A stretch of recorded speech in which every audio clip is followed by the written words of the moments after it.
agora a gente vai conversar sobre um assunto também muito importante, a inteligência do tempo, criatividade, produtividade. Você é senhor, é mestre do seu tempo ou por acaso você é escravo? Aquela pessoa que não consegue se organizar no tempo, não consegue terminar aquilo que começa. Ou então tem 10 atividades para fazer num dia, chega no final do dia só fez 2 ou 3. Escolheu pelo menos na ordem certa quais eram as prioridades? Eduardo Zugaiba é palestrante motivacional e comportamental e está aqui nos nossos estúdios para conversar com a gente. Tudo bom? Boa tarde. Jaque, boa tarde. Prazer te receber aqui novamente, viu? Eu agradeço o convite, é uma grata satisfação estar aqui com toda a equipe, que realmente nosso programa está cada vez melhor. Muito obrigada. E olha, quem está assistindo e quiser, pode já enviar para nós a sua pergunta. A gente está nas redes sociais, eu estou aqui com o Twitter, com o Facebook aberto, mas você pode também enviar a sua pergunta através do Twitter. Pode ligar para nós, para 0 Operadora 11 3337 5886. Nós estamos esperando a sua participação. Eduardo, muitas perguntas para fazer sobre esse assunto. A primeira pergunta que eu quero te fazer é: qual é a importância e o que é, se a gente pode contextualizar a administração do tempo? A gente pode, Jaque. A gente pode principalmente compreendendo aquelas crenças que nós mantemos acerca do que significa tempo. Né? Então tem uma série de crenças que surgem aí, especialmente na forma de ditados populares, né? Ah, tempo é dinheiro, enfim, no meu tempo a situação era assim, era assado. Por aí já denotam como que vai a nossa relação com o tempo, né? A gente acredita que essa crença, ela costuma, especialmente no Brasil, ela costuma, por uma questão cultural, a travar muitas das atividades que nós, enquanto profissionais, enquanto cidadãos, enquanto pais de família, enquanto, enfim, pessoas que têm que ter uma relação produtiva com o tempo, essas crenças costumam limitar um pouco a nossa atividade, né? E o que acontece na prática? No final de um ano, você olha para trás e percebe que dos 365 dias que passaram, você teve pouca produtividade. Você passou praticamente um ano administrando rotinas, né? Agora, vamos entender como é que isso funciona. E nós estamos começando a caminhar para o final do semestre, né? Para aquele momento em que o ano vai desacelerando, em que a gente começa já a projetar as atividades de 2014. E o que acontece agora no final do ano? Olha que coisa louca que pode acontecer a partir de 2014 com nós brasileiros, pela quantidade de eventos que nós temos pela frente. Né? Lá para o final do ano, lá para outubro, novembro, a gente já começa a olhar para o final do ano e falar, bom, a partir de agora, a coisa começa a desacelerar, não adianta mais correr, as decisões que tem vão ficar para 2014, né? Depois do Natal, depois do Ano Novo, que a gente vai começar a efetivamente tomar as decisões, recomeçar as atividades, né? O que tinha que ser decidido já foi decidido e a gente é só administrar o restante dos dias que sobram aí para encerrar o ano. Bacana, né? Entramos em janeiro, vamos imaginar, fazer exercício de futuro, nós entramos em janeiro de 2014, passou o Réveillon, todo mundo celebrou, estamos em janeiro de 2014.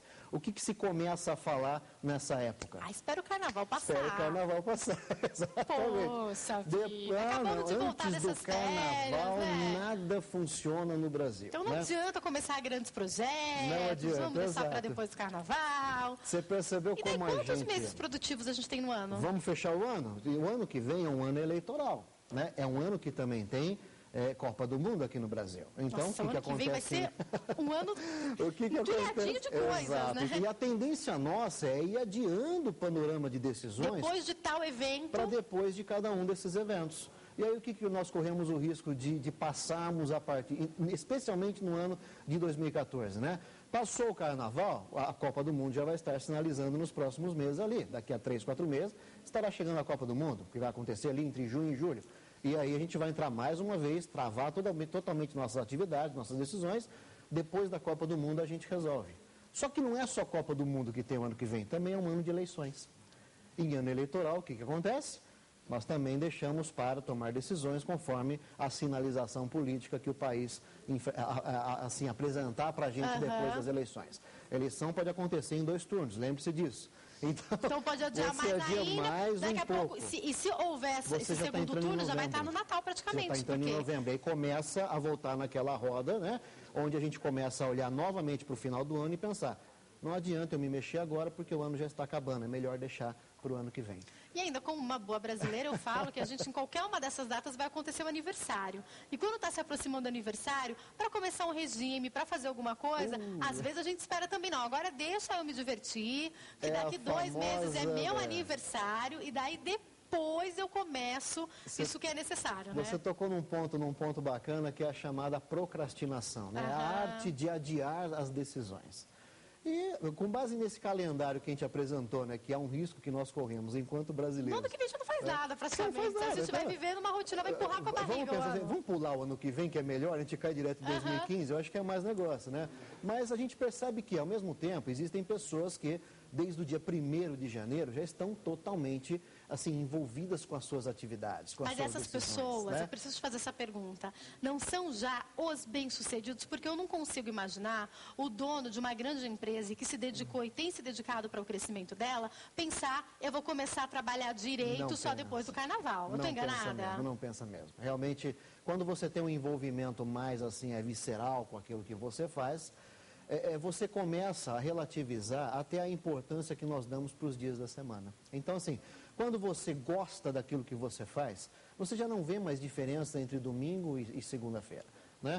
Um sábado, um domingo, uma segunda-feira, um feriado, você vive intensamente aquilo que você pratica. Então, mesmo que você esteja num momento relativo de folga, mas você está com a sua atividade presente em você, você está com a sua profissão, com aquilo que você gosta de fazer, com aquilo que você gosta de desempenhar, vive em você e atento a tudo aquilo que está acontecendo. Então, não é raro as pessoas, por exemplo, né, vai, por exemplo, num final de semana para uma cidade e tal, conhece outras pessoas e as conversas acabam entabulando para o trabalho. E as pessoas às vezes voltam, inclusive, com novas situações de trabalho e de momentos de lazer.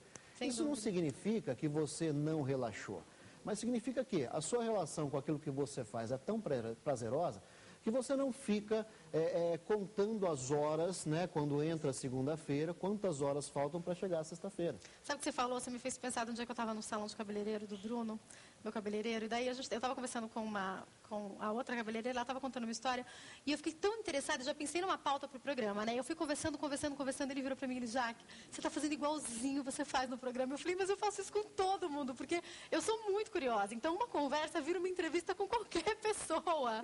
E daí eu tiro tantas pautas do que os outros falam, do que os outros viveram, e tanto conhecimento para fazer as entrevistas, é mais ou menos isso que acontece com quem faz o que ama, né? Sim, você estava ali, né, mesmo estando em uma outra atividade, né, num cuidado pessoal, num cuidado físico, mas você estava ligada naquilo que você faz, naquilo que você demonstra, evidentemente, não tem o que dizer, você demonstra prazer naquilo que você faz.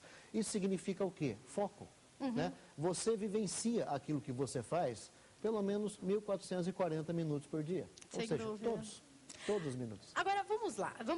Eu quero para a gente passar para a organização do ano, eu quero começar com a organização do dia. Tá. Porque, às vezes, a gente passa algumas situações. Por exemplo, ontem, eu tinha algumas coisas para fazer. E daí eu falei, bom, eu tenho 2 horas para fazer tudo isso até a gravação do outro programa. Então, eu vou fazer isso, vou tomar café com a fulana que vai vir, eu preciso tomar café porque eu preciso conversar sobre isso, isso e isso. Daí, depois eu preciso fazer as pautas, não sei o quê, para o nosso programa de amanhã. E eu consegui fazer em 2 horas e eu falei, ufa! E daí o meu produtor do outro programa já que olha, falta 2 minutos, falta 1 minuto, vamos, aí eu parei, acabei. E às vezes é muita coisa para pouco tempo, Sim, né? né? E aí, o que acontece com o brasileiro hoje? O que você está fazendo? Coisa do que eu tenho, Vamos colocar assim, o que intuitivamente você fez nessas 2 horas. Você organizou todas as suas atividades em níveis de urgência e de importância. Então, assim, instintivamente, aquilo que era mais urgente, você foi colocando para frente, né? O que era mais importante e mais urgente ficou na frente de tudo. O que era urgente, mas não era tão importante, ficou em segundo lugar, né? O que não era urgente, mas era importante, ficou em terceiro. E o que não era importante nem urgente, ficou por último. Então, assim, se você cortasse essa última fatia do bolo da falta da importância e da falta de urgência, você não se prejudicaria. Você vai perceber que talvez alguma atividade você acabou deixando, isso aqui eu posso passar para um outro dia, passar para uma outra hora. Você, assim, instintivamente, você exercitou ali os 3 verbos da inteligência do tempo, que é o quê?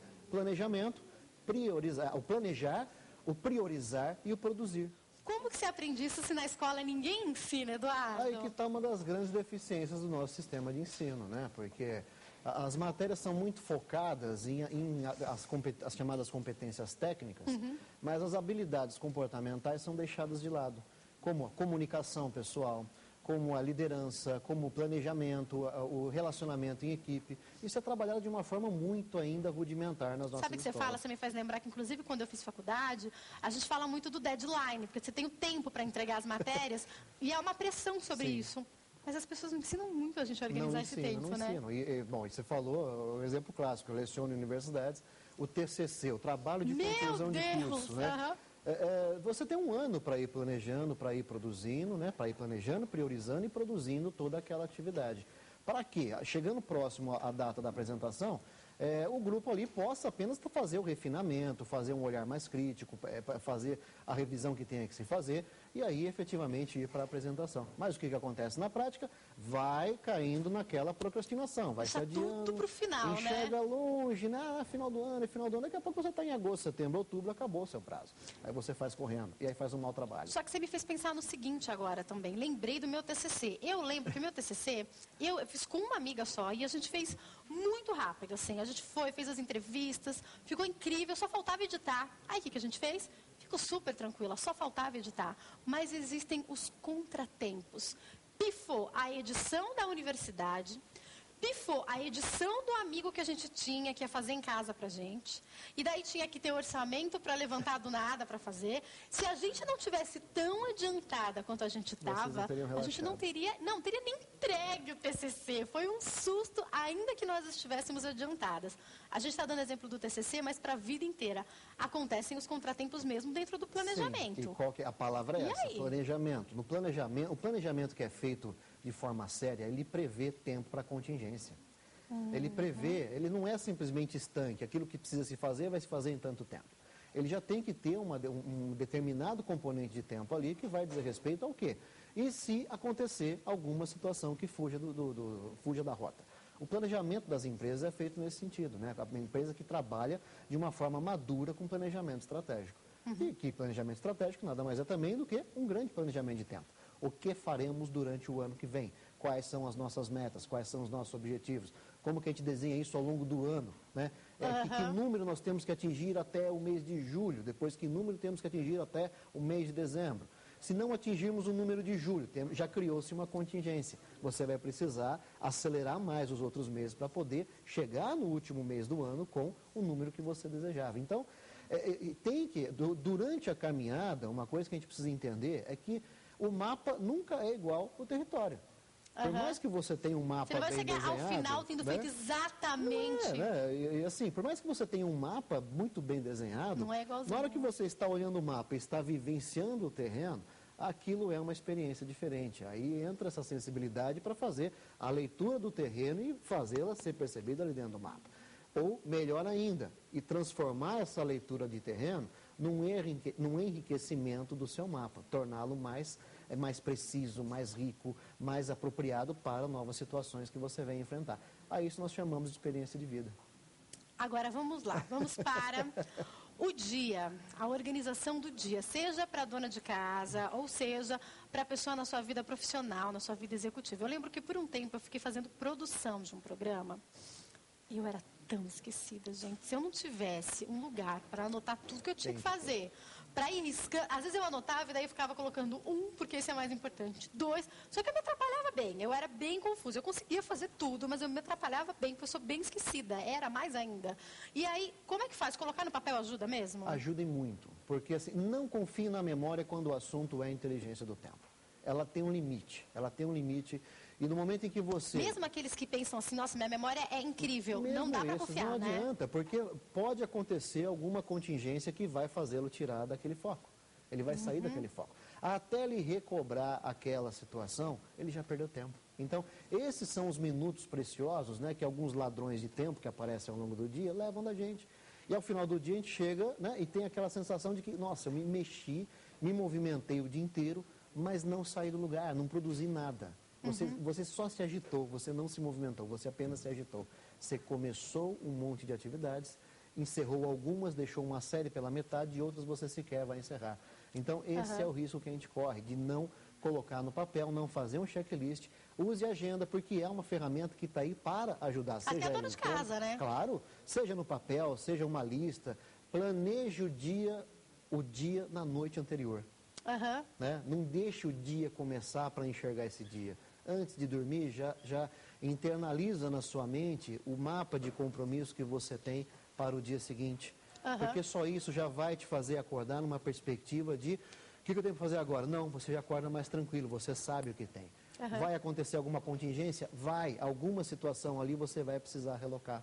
Alguma situação ali você vai precisar relocar. Mas quando você tem um mapa já internalizado e planejado, e deixando alguns momentos ali pequenos que seja, para as chamadas rotas de fuga, você consegue ter um dia produtivo. Quando, por exemplo, porque existem algumas questões que fazem muita diferença se uma pessoa esquece. Por exemplo, nessa época, se eu não tivesse tudo muito bem organizado, eu tinha um deadline, eu tinha um horário para entregar uma fita com um programa que deveria estar pronto para ir ao ar. Então, se eu me bagunçasse nesse horário, ia ter um furo, um pedaço, um espaço na programação. Então, ia atrapalhar a vida de vários outros profissionais. Isso acontece na profissão de muita gente. Na televisão, e eu queria, imagina, e eu queria te fazer uma pergunta trazendo para a realidade do telespectador. Por exemplo, como eu falei, existem questões que fazem toda a diferença. O pai ou a mãe que esquece o filho na escola, e a gente há de convir que isso não é tão incomum assim, acontece infelizmente, pelo menos alguns atrasos, né? Agora, eu preciso te perguntar, isso pode ser um problema de memória ou provavelmente tem um problema lá no planejamento?